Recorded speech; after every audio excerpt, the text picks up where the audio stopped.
जब भी बात विजयदशमी की होती है तो वहाँ सत्य और असत्य का बात आ ही जाता है। और इसी टॉपिक पे हम लोग आज बातचीत करने वाले हैं। कहा जाता है कि सत्य परेशान तो होता है लेकिन परास्त नहीं हो सकता, पराजित नहीं हो सकता। तो क्या ऐसे वास्तविक जीवन में हमारे साथ होता है? क्या विजयदशमी से जो हमें सीख मिलती है, क्या उसका अनुसरण हम करते हैं?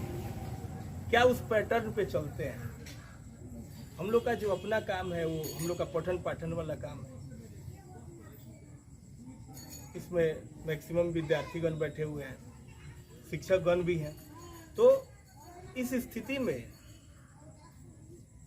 हम लोग के सामने जो चीजें आती है, क्या वो पूर्ण रूप से वैसे ही होता है क्या कि सत्य जीत रहा हो और असत्य हार? क्या कभी कभी असत्य का भी पलड़ा भारी दिखता है, लेकिन अगर हम उस पलड़ा के अनुसार चल दिए, असत्य के राह पर चल दिए, तो क्या लगता है आपको कि क्षणिक सुख तो मिल जाता है? उस समय तो लगता है कि चलो ठीक है, लेकिन जैसे जैसे समय बीतता है वास्तविकता सामने निकल कर आती है कि नहीं? सब कुछ सामने हो जाता है, सब कुछ स्पष्ट हो जाता है कि रियलिटी क्या है। तो फिर जब हमें पता है कि सत्य जो है परेशान हो सकता है लेकिन पराजित नहीं, तो हमें कभी भी सत्य के राह को छोड़ना नहीं। हम लोग बचपन से रामायण के बारे में बहुत सारी चीजें सुनते आ रहे हैं, देखे भी हैं, आप लोग भी देखे होंगे रामायण को, देखते आ रहे हैं, सुनते आ रहे हैं। उसमें रावण को कितना शक्तिशाली दिखाया गया है, ये तस्वीर भी बयां करती है। रावण को कितना शक्तिशाली दिखाया गया, 10 आनंद, जिसके 10 आनंद, फिर भी रावण का वध क्यों हो जाता है? राम विजयी कैसे हो जाते हैं? राम के पास उतनी बड़ी सेना भी नहीं थी जितनी रावण के पास थी। उतनी शक्ति के साथ राम गए नहीं थे युद्ध करने के लिए, क्योंकि वन में वो युद्ध के भाव से तो गए नहीं थे। फिर भी जो हम लोग इस तस्वीर में इस शक्ति को देख पा रहे हैं, इस एक काल्पनिक तस्वीर है, लेकिन इस काल्पनिक तस्वीर से भी हम लोग इस बात को फील कर सकते हैं कि रावण को कितना शक्तिशाली दिखाया गया है।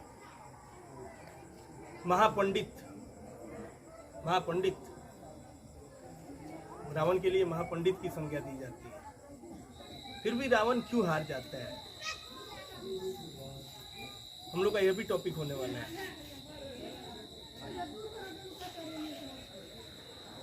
क्या राम को परेशानी नहीं होती है? और कैसी कैसी परेशानी होती है भी हम लोग देखते हैं। कितना संघर्ष करना पड़ता है, मतलब पूरा जीवन हम देख लेते हैं रामायण का, कितना स्ट्रगल है। अगर आप उसको गहराई से ऑब्जर्व करें तो आप देखते हैं कि हर क्षण, हर पल, हर सेकेंड परेशानी ही परेशानी होती है, फिर भी सत्य परास्त नहीं होता। आखिरकार सत्य की विजय होती ही है। क्या हम लोग छोटे छोटे समस्याओं में उलझ नहीं जाते, विचलित नहीं हो जाते? क्या हम जो प्लान करके आगे बढ़ रहे होते हैं, रास्ते में उसे छोड़ नहीं देते? जो सोच करके हम आगे बढ़ते हैं और जैसे बीच में बाधा आती है, हम वहां रुक नहीं जाते। जब भी आगे बढ़ने का प्रयास कीजिएगा, बाधाएं आपके सामने होंगी, रुकावटें आएंगी।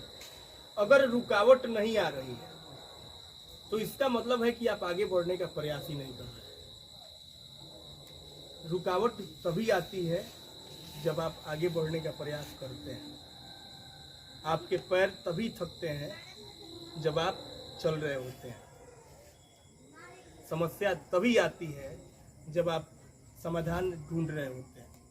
सोते सोते देखिए ना कितनी समस्या आपके साथ आती है। शुरू में कुछ नहीं होंगी, शुरू में एकदम आराम से सोएंगे, मजा आएगा, लेकिन धीरे धीरे चल के आपको फिजिकल आप पूरी तरह से वीक हो जाएंगे। तो प्रॉब्लम से घबराना तो बिल्कुल नहीं है। हम लोग यहाँ पे केवल रामायण का चर्चा नहीं, रामायण से कुछ सीखने के लिए भी बैठे। इस विषय में आप लोगों की भी हम राय लेना चाहेंगे कि आप लोग इसके बारे में क्या सोचते हैं। मंजीत जी कुछ बताएंगे कि इसके बारे में क्या सोचते हैं, सत्य असत्य के बारे में। सत्य परेशान हो सकता है लेकिन परास्त नहीं हो सकता। ये कथन हम सभी बार बार सुनते हैं और इसी कथन को सत्यार्थ किया गया है रामायण। श्री राम जी को कोई महात्मा बताए कि देखिए रावण के पास माँ आदि शक्ति का आशीर्वाद, और जब तक माँ आदि शक्ति रावण के साथ है, रावण को कोई परास्त करना तो दूर की बात है, उसका कोई बाल भी बाका नहीं कर सकता। तो श्री राम जी को यह सलाह दी गई कि आप क्या कीजिए, आप भी माता आदि शक्ति का आवाहन कीजिए, उनका ध्यान कीजिए, उनको प्रसन्न कीजिए, तब जा करके यदि वो आप पर प्रसन्न हुई तो आप रावण के साथ युद्ध लड़ने के लायक बन पाएंगे। तो फिर श्री राम जी का ये सवाल उठा कि माता अगर रावण के साथ हैं तो फिर मेरे साथ कैसे आ जाएंगी। तो बोला ये कि रावण अहंकारी है, वो आपसे गलत है, फिर भी माता उससे खुश है, और आप तो खैर मर्यादा पुरुषोत्तम है, तो आप कीजिएगा उनकी अर्चना, तो वो क्यों नहीं आपसे प्रसन्न होंगे। तो श्री राम जी ने शक्ति का आह्वान किया और रावण को मार दिया। सेलिब्रेट करने के लिए यहाँ पे उपस्थित हुए हैं। विजयादशमी हमें यही बताता है कि कभी भी बुराई अच्छाई से बड़ी नहीं होती है। बुराई कितना ही फैल जाए लेकिन अच्छाई उस पर अंततः विजय पा ही लेती है। इस विषय में बहुत सारी कथाएं भी प्रचलित हैं, जैसे माँ दुर्गा ने आसुरी शक्ति महिषासुर का वध किया था। 9 दिन तक ये युद्ध चला था महिषासुर से, और 10वें दिन जो है माँ शक्ति ने उनका वध कर दिया था। और इस विषय में अन्य भी है कथाएं, जैसे राम जी ने जो रावण है उन पर विजय पाई थी विजयादशमी के दिन। और इसी प्रकार हमारे समाज में भी बहुत सारे जो है अकारक तत्व और बहुत सारी बुराइयां धीरे धीरे फैल रही हैं। और जब जब बुराई फैलती है समाज में, अन्य जगह कहीं भी, तब बुराई से लड़ने के लिए समाज में किसी न किसी का प्रादुर्भाव जरूर हो जाता है, और उसे ही हम लोग युग पुरुष कहते हैं। वे ही लोग इतिहास रचते हैं।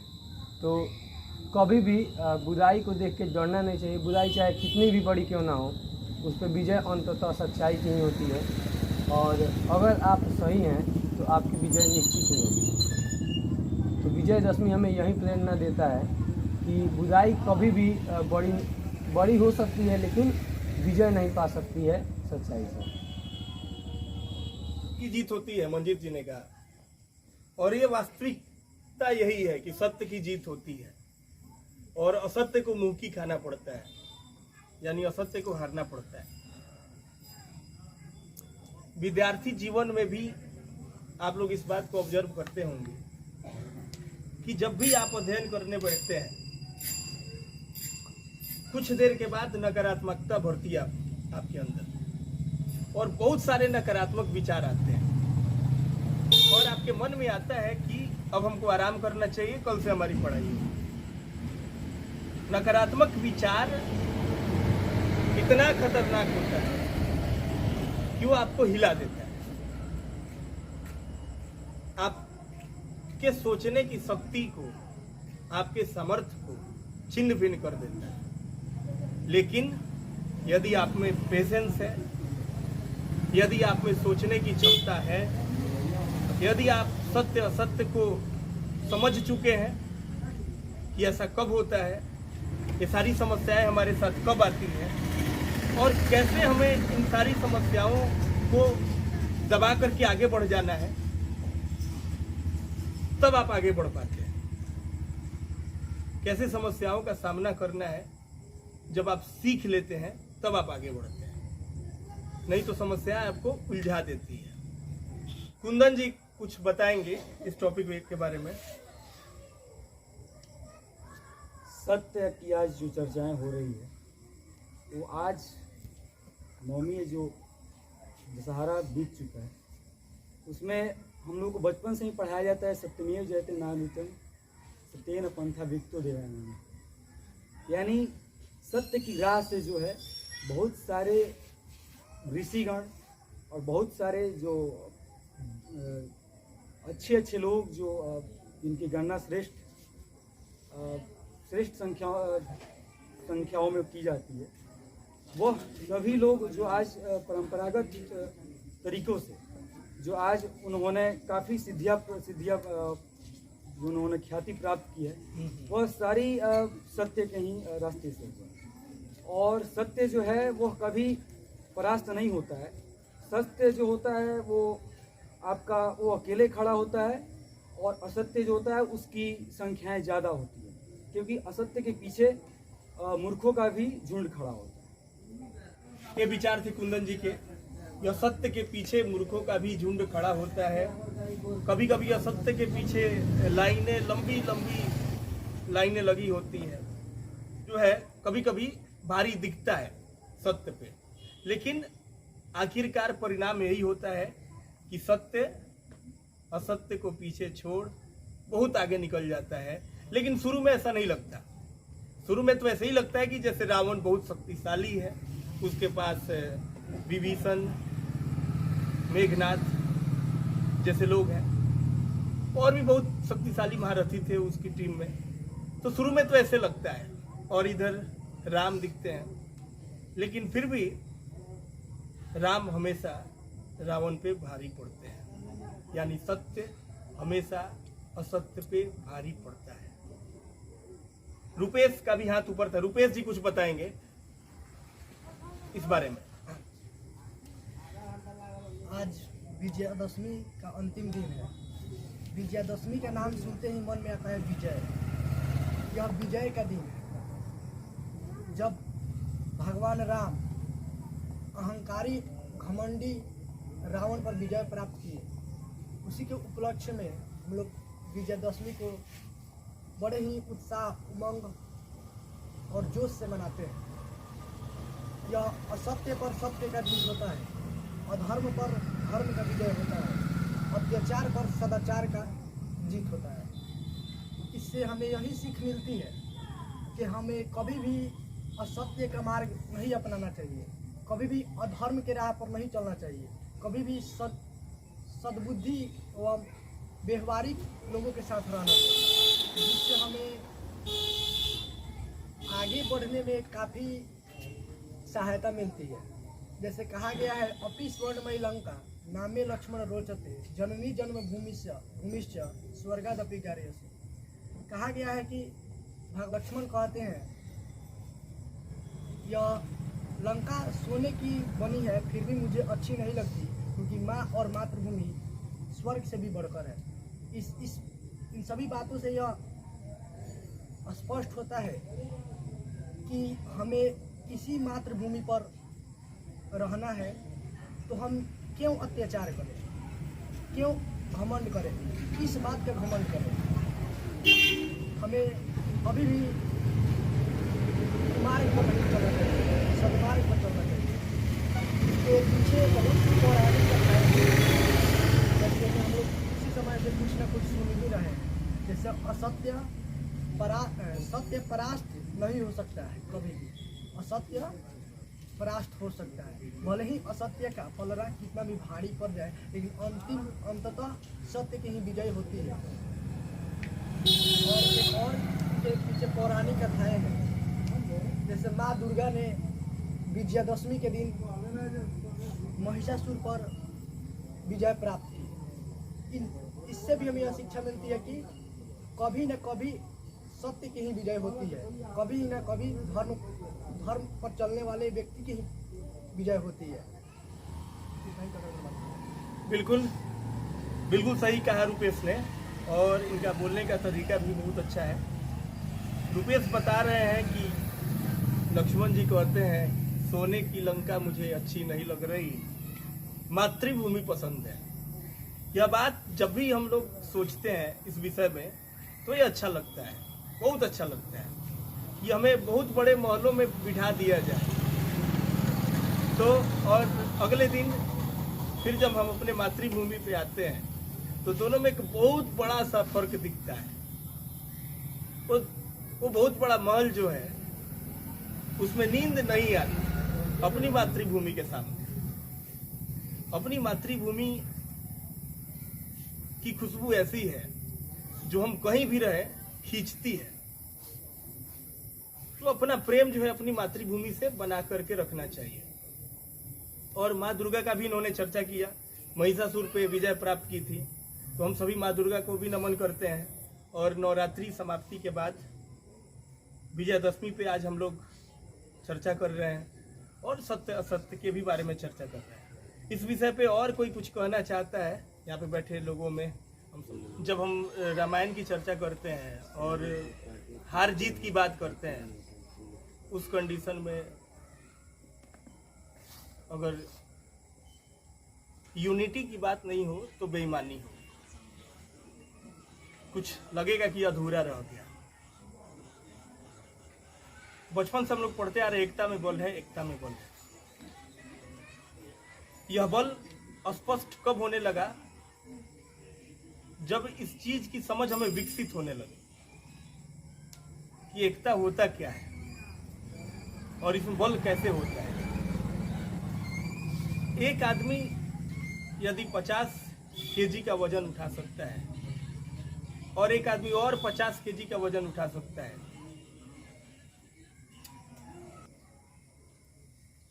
जब रामायण की बात होती है और सत्य असत्य की बात होती है,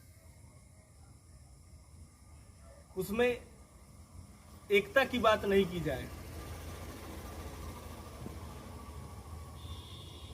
तो ये थोड़ा सा बेईमानी लगता है। एकता भी एक बहुत बड़ा कारण था श्री राम के विजयी होने में। एक ऐसी मान्यता है इसमें कितनी सच्चाई है ये मैं नहीं कह सकता, लेकिन एक मान्यता ऐसी भी है कि जब रावण जब मर रहा था, उसे बाण लग गया था और उससे पूछा गया कि भाई तुम इतने शक्तिशाली थे, आपके पास इतनी बड़ी सेना थी, फिर भी आप परास्त क्यों हुए? राम के पास तो उतनी बड़ी सेना थी नहीं, फिर भी राम विजयी थे। आप तो महापंडित हैं, आपको यह क्लियर है, आप बता सकते हैं कि इसका रूट कॉज क्या है, मेन कारण आप इसका बता सकते हैं। तो उन्होंने कहा कि एक सबसे बड़ा कारण है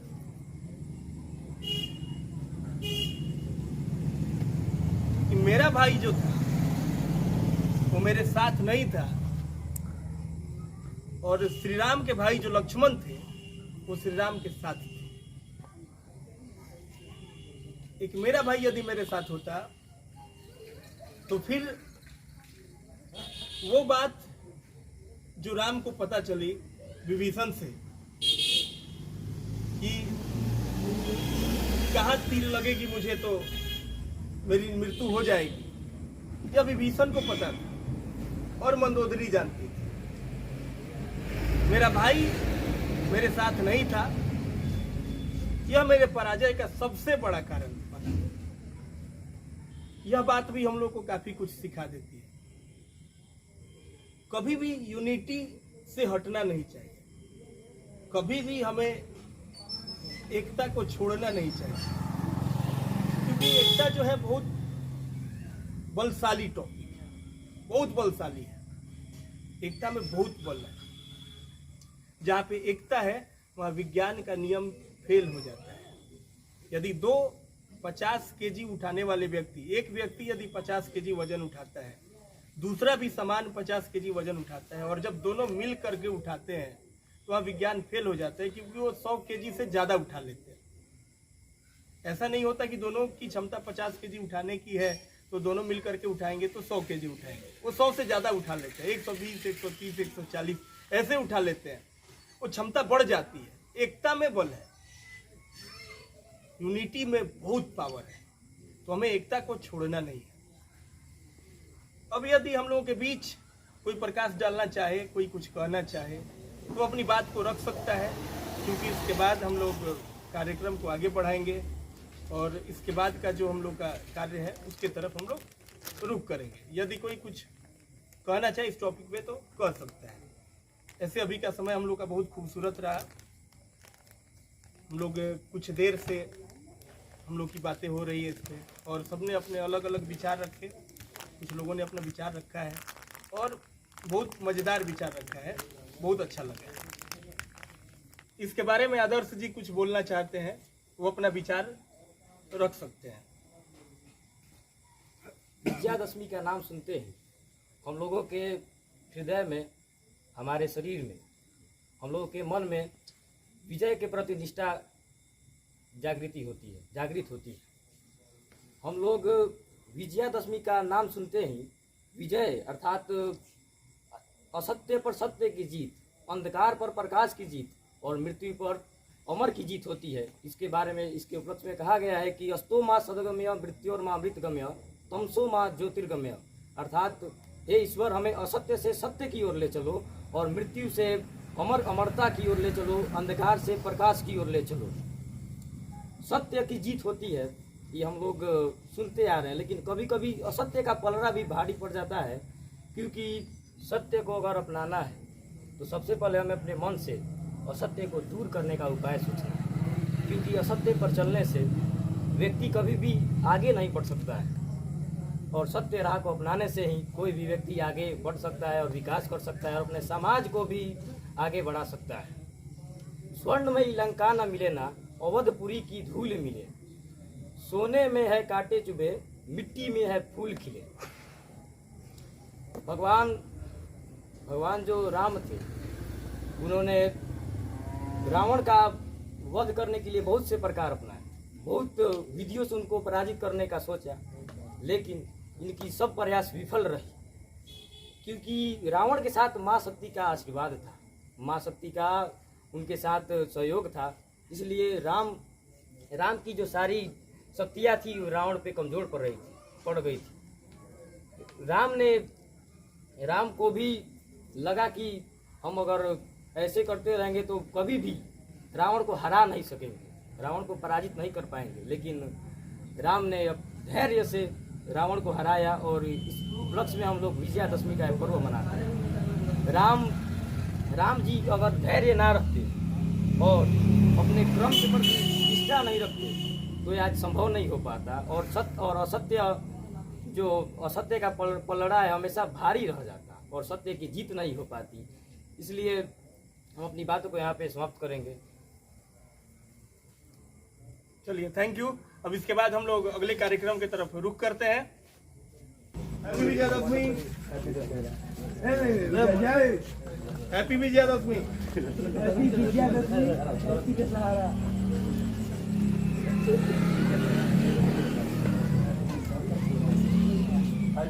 happy Vijayadashami. Happy Vijayadashami, happy Dussehra. Happy Vijayadashami. Nitesh sir कहाँ है? Happy Vijayadashami. Same to you. Dussehra और हैप्पी विजयादशमी। आओ पास बाबू हुए। Happy Vijayadashami. Happy Vijayadashami. Happy Vijayadashami. Happy Vijayadashami. सत्य जीतेगा, सत्य जीतेगा। Thank you.